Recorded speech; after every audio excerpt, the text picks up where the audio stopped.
बहू का बर्थडे।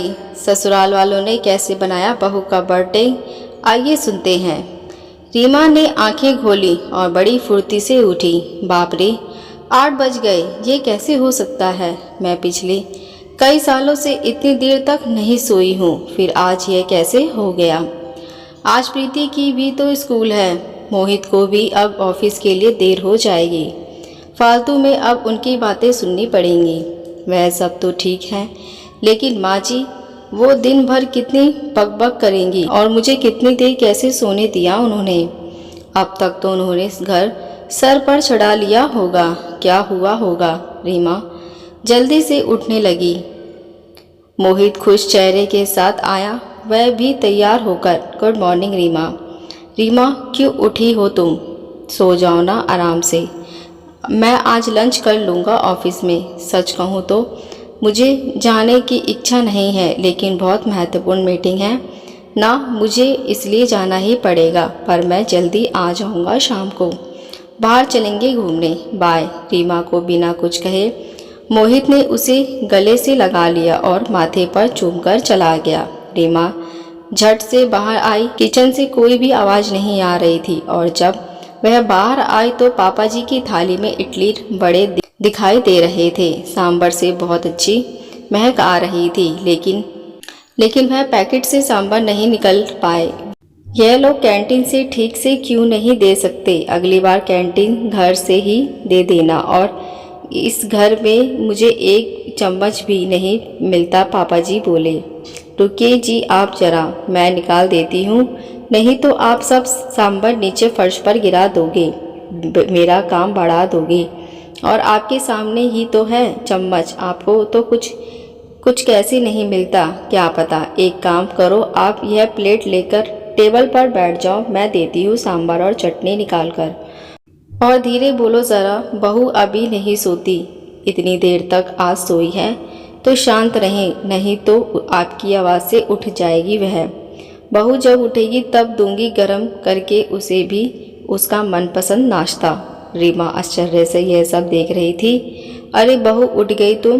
क्यों उठी? चलो, अच्छा हुआ उठ गई। तुम्हारे पापा जी तुम्हारे मनपसंद का बड़ा सांभर लाए हैं, गरम गरम खा लो, फिर बाद में चाय पियेंगे साथ में। माँ जी ने रीमा को टेबल पर बिठाया। प्रीति कहाँ है? देखे दिखाई नहीं, रीमा ने पूछा।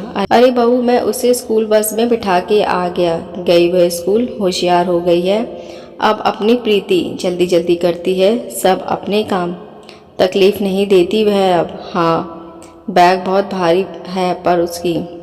वे लोग यह नहीं समझते कि बच्चों पर इतना बोझ नहीं डालते हैं। मुझे क्या बोलूँ वह पता है।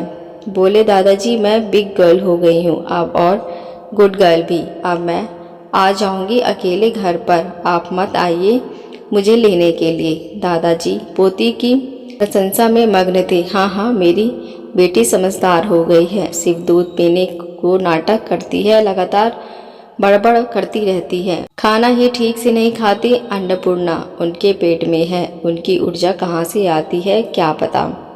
अरे रीमा, खाओ तुम बड़ा, और सांभर ठंडा हो जाएगा। और चिंता मत करो तुम, मैंने प्रीति को पराठा करके दिया है, छोटा सा खाया उसने और टिफ़िन में भी ले गई। माँ जी बोली।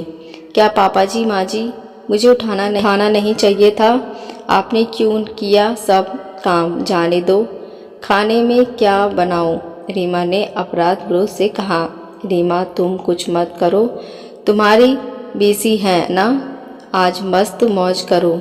हमारे पड़ोसी में वह चंदा आती है ना, खाना बनाने के लिए, उसे बुलाया है मैंने आज से रोटी बनाने के लिए, बाकी मैं कर लूँगी।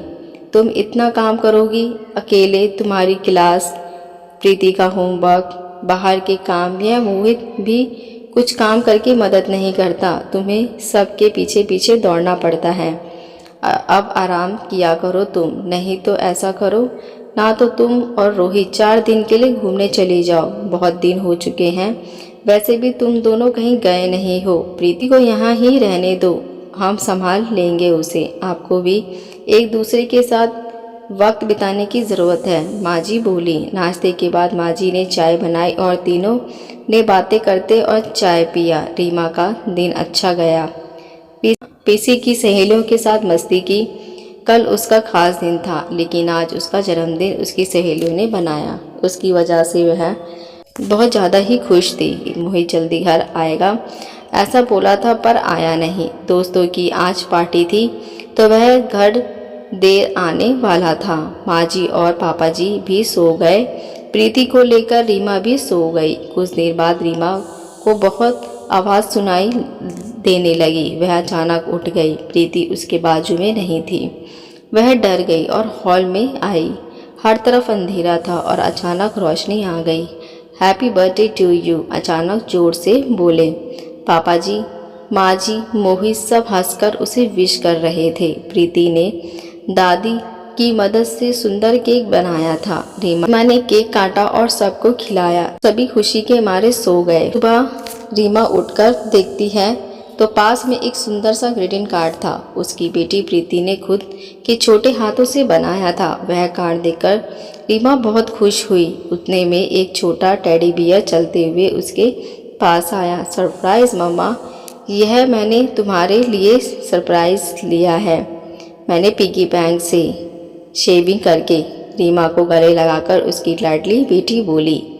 रीमा की आंखों में खुशी के आंसू झलक पड़े। अब रोहित की बारी थी। उसने रीमा से कहा कि अपनी आंखें बंद कर ले और उसके लिए लाया हुआ एक सुंदर सा हीरो का हार उसके गले में डाल दिया और उसे आईने के सामने खड़ा कर दिया। वाह, अब सच में वह हार कितना खूबसूरत लग रहा है। सुंदर लग रही है मेरी रानी, लगता है जैसे तुम्हारे लिए ही बनाया है। मोहित ने खुशी से रीमा को गले लगा लिया और तभी रीमा कुछ कहने ही वाली थी कि माँ जी पापा जी आ गए। यह दुनिया की सबसे अच्छी बहू रानी के लिए, मतलब मेरी प्यारी बेटी के लिए। माँ जी पापा जी ने कश्मीर का टिकट रीमा के हाथों में रखा और रीमा उनके पैरों पर आशीर्वाद लेने के लिए झुकी, लेकिन माँ जी ने उसे गले लगाया।